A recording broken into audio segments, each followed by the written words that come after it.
யாரென்று தெரியாத காலத்தில் விஜய் சேதுபதி நடித்த 5 படங்கள். அடையாளம் காட்டிய முதல் படம் எது? இப்போது இருக்கும் இளம் நடிகர்கள் நடிகைகள் எல்லாம் நடித்தால் ஹீரோ ஹீரோயினாக மட்டும் நடிப்பேன் என கங்கணம் கட்டிக் கொண்டிருக்கிறார்கள். ஆனால் விஜய் சேதுபதி அப்படி கிடையாது. வயதான மனிதர், திருநங்கை, ஹீரோ, வில்லன் என எந்த கேரக்டர் கொடுத்தாலும் ரவுண்டு கட்டி நடித்துக் கொண்டிருக்கிறார். கோலிவுட்டில் மட்டுமல்ல, டோலிவுட், பாலிவுட் என தற்போது விஜய் சேதுபதி கொடி கட்டி கொண்டு பறந்து கொண்டிருக்கிறார். ஆனால் இவர் யார் என்று தெரியாத காலத்தில் டாப் ஹீரோக்களுடன் சேர்ந்து 5 படங்களில் நடித்து அதன் பின்புதான் அடையாளம் காணப்பட்டிருக்கிறார். அந்த படங்கள் பற்றி ஒரு பார்வை உங்களுக்காக. வெண்ணிலா கபடி குழு.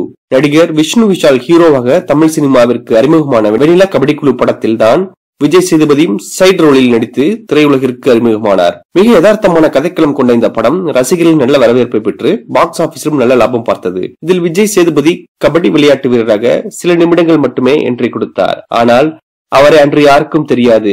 கூட்டத்தோடு கூட்டமாய் ஒரு சின்ன கேரக்டரில் நடித்திருந்தார். புதுப்பேட்டை. செல்வராகவன் இயக்கத்தில் தனுஷ் நடிப்பில் வெளியான புதுப்பேட்டை படத்தில் விஜய் சேதுபதி ஒரே ஒரு டயலாக் பேசி ஓரமாய் நின்று துணை நடிகராக நடித்தார். இதில் விஜய் சேதுபதிக்கு வில்லன் அன்புவின் அடியாளாக சின்ன கேரக்டரில் தான் நடிக்க வாய்ப்பு கிடைத்தது. நான் மகான் அல்ல. கார்த்தி, காஜல் அகர்வால் நடிப்பில் வெளியான நான் மகான் அல்ல படத்தில் கணேஷ் என்ற சிறு கேரக்டரில் சில நிமிடங்கள் மட்டுமே மக்கள் செல்வன் விஜய் சேதுபதி திரையில் தோன்றினார். ஆனால் அந்த படம் வெளியான போதே விஜய் சேதுபதியை யார் என்று ரசிகர்களுக்கு தெரியாது. ஆனால் இப்போது நான் மகான் அல்ல படத்தை பார்த்தால் விஜய் சேதுபதி இப்படியெல்லாம் சின்ன சின்ன வேடங்கள் நடித்துதான் பெரிய வாய்ப்பை பிடித்தாரா என்று வாயடைக்கின்றனர் அவரது ரசிகர்கள். M Kumaran son of Mahalakshmi. இந்த படத்தில் விஜய் சேதுபதி நடித்ததை யாரும் கவனிக்க கூட இல்லை. M Kumaran son of Mahalakshmi படத்தில் கதாநாயகன் ஜெயம் ரவி பாக்ஸிங் காட்சிகள் சிலவற்றுடன் விஜய் சேதுபதி ஓரமாக நின்று கை தட்டுவார். ஆனால் அந்த படத்தில் மூலம் விஜய் சேதுபதியை யாரும் அறிந்திருக்க வாய்ப்பே இல்லை. பலே பாண்டியா.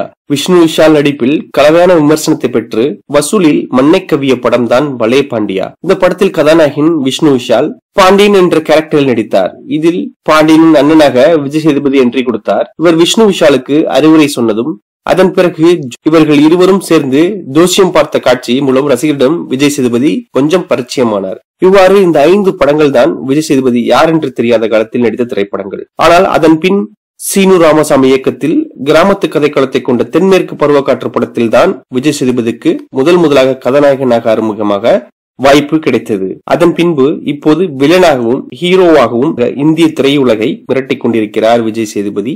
இது போன்ற சுவாரஸ்யமான தகவல்களுக்கு இன்றைய சினிமா சேனலை சப்ஸ்கிரைப் செய்யுங்க. மேலும் இந்த படங்கள்ல விஜய் சேதுபதி ஹீரோவை நடிச்சிருந்தா எப்படி இருக்குங்கிறதையும் கமெண்ட் பாக்ஸ்ல கமெண்ட் பண்ணுங்க.